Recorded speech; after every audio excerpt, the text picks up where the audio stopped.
नमस्कार, आप देख रहे हैं हमारा खास प्रोग्राम दिल्ली में धमाका। मैं हूं आपके साथ सचिन चौहान। सोमवार शाम दिल्ली के लाल किला मेट्रो स्टेशन के पास रेड लाइट पर एक कार में जबरदस्त ब्लास्ट हुआ है और इस ब्लास्ट ने कई हंसते खेलते परिवारों के घरों को उजाड़ दिया। पिछले कुछ दिनों में पढ़े लिखे आतंकवादियों का एक नया पैटर्न सामने आया और हैरानी की बात यह है कि पुलिस हिरासत में लिए गए तमाम आतंकी पेशे से डॉक्टर हैं, अधिकारी हैं, इस व्हाइट कॉलर टेरर नेटवर्क का नाम दे रहे हैं और कैसे लोगों की जान बचाने वाले मासूम लोगों की जान के दुश्मन बन गए, उसके लिए एक बार ये रिपोर्ट देख लेते हैं। आतंक के पीछे डॉक्टरों का खौफनाक नेटवर्क, जान बचाने वाले बने मासूमों की जान के दुश्मन।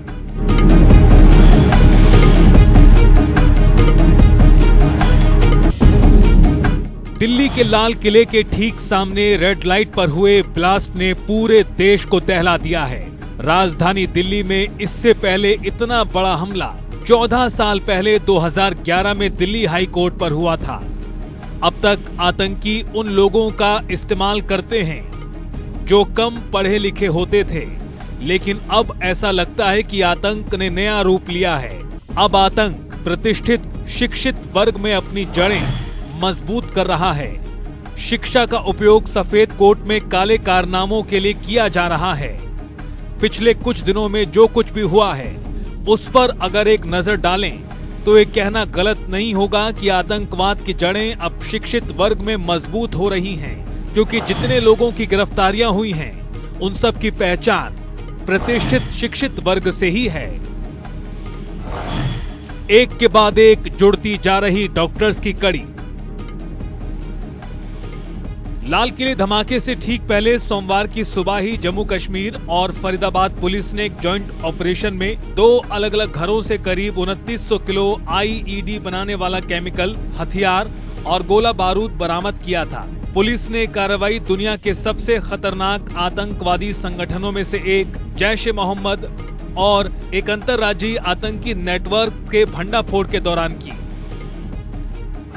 आतंकी हमले का डॉक्टर्स कनेक्शन। इस आतंकी हमले में एक डॉक्टर्स कनेक्शन सामने आ रहा है।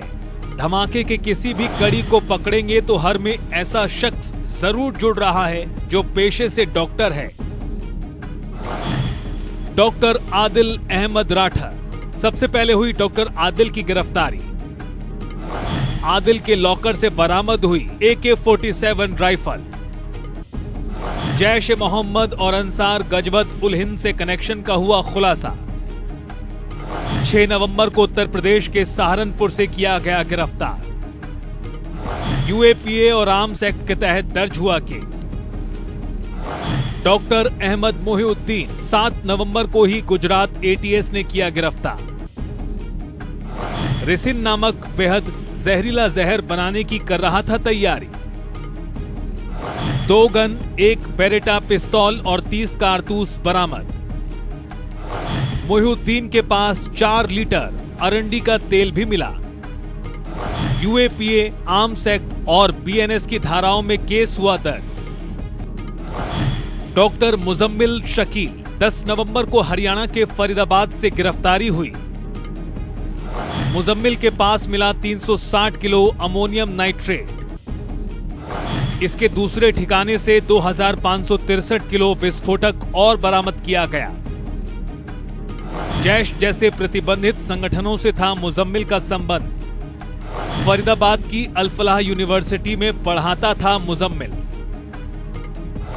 डॉक्टर आदिल अहमद से मिली जानकारी के बाद गिरफ्तारी हुई।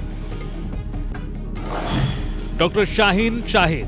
हरियाणा के फरीदाबाद से हुई शाहीन की गिरफ्तारी। महिला डॉक्टर की कार से AK-47 राइफल बरामद। जैश के महिला विंग की चीफ थी डॉक्टर शाहीन शाहिद। अल-फलाह यूनिवर्सिटी में ही कार्यरत थी शाहीन। यूपी की राजधानी लखनऊ की रहने वाली है महिला आतंकी। डॉक्टर उमर मोहम्मद। लाल किले के पास हुए धमाके का मास्टरमाइंड। पुलवामा निवासी उमर मोहम्मद के नाम पर थी I-20 कार। लाल किले के पास I-20 कार में ही हुआ था धमाका। फरीदाबाद में आतंकी नेटवर्क से जुड़ा था उमर। इसी नेटवर्क से जुड़े डॉक्टरों की गिरफ्तारी के बाद आनन फानन में वारदात को दिया गया अंजाम।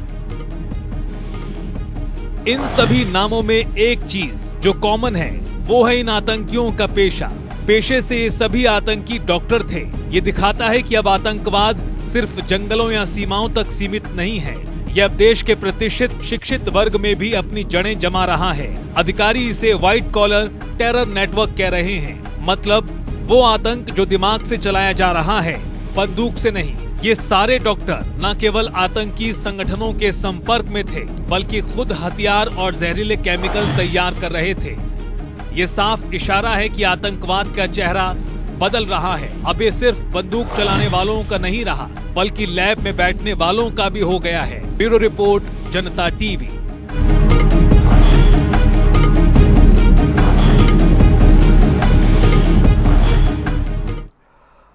दिल्ली ब्लास्ट से जुड़ी अब तक की सबसे बड़ी अपडेट भी सामने आ रही है। क्या कुछ वो अपडेट है, एक बार ये ग्राफिक्स देख लेते हैं।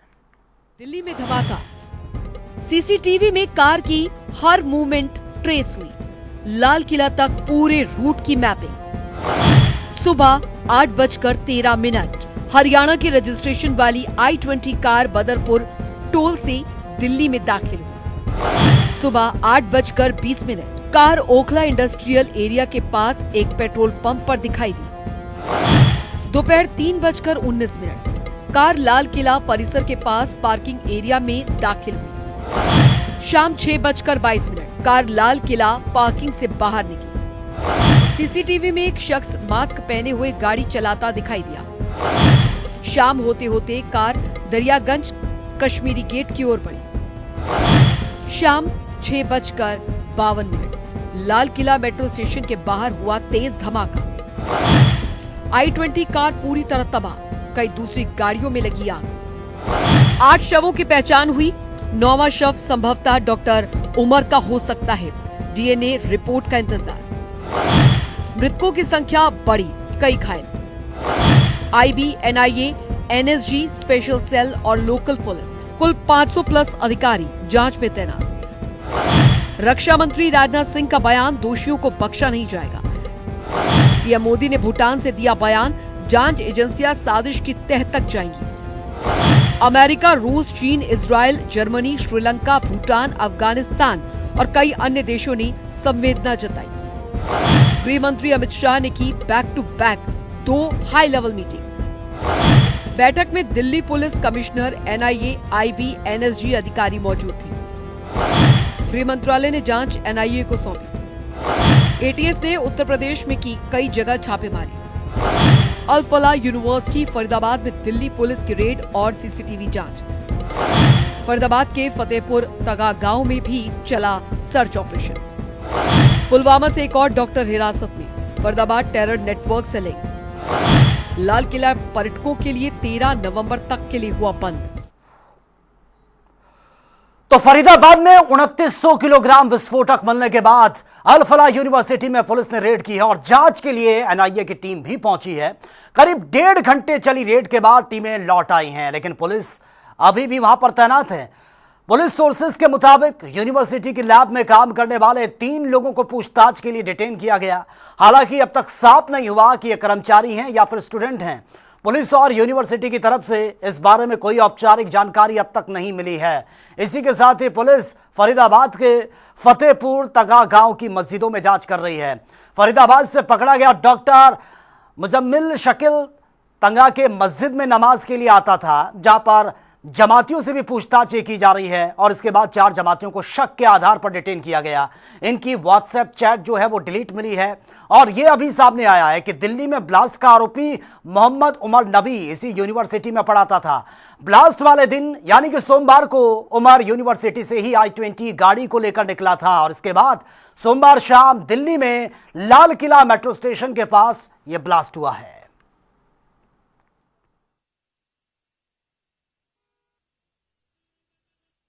पूछताछ के लिए आया, उनमें एक कश्मीर से था एक साथी, उसकी वजह से उनको ले आए। एक उड़ीसा का था, एक तमिलनाडु का था, तो 3 साथी वहाँ से लेकर आए थे। एक मेवात का। तो कितने साथी हैं सारे? टोटल ये 11 थे जी। सात वहीं छोड़ दिए थे, 4 ही थे, 7 को भी बाद में लेके आ गए यहाँ पे। उनको तो छोड़ दिया, भाई तुम जाओ, तुम्हारा कोई मसला नहीं तो है। इनके आने की सूचना पहले ही आपने पुलिस को दे रखी थी? हाँ जी, 20 दिन पहले, तकरीबन पहले पुलिस, सारी जमात, जो भी जमात आती है पुलिस को सबकी सूचना दे देते हैं। कितने दिन पहले आए थे ये 20-22 दिन हो गए तकरीबन। तो कहाँ थे ये यहीं आसपास के जो हमारे मुसलमानों के गाँव में जाते हैं जी, ये तो।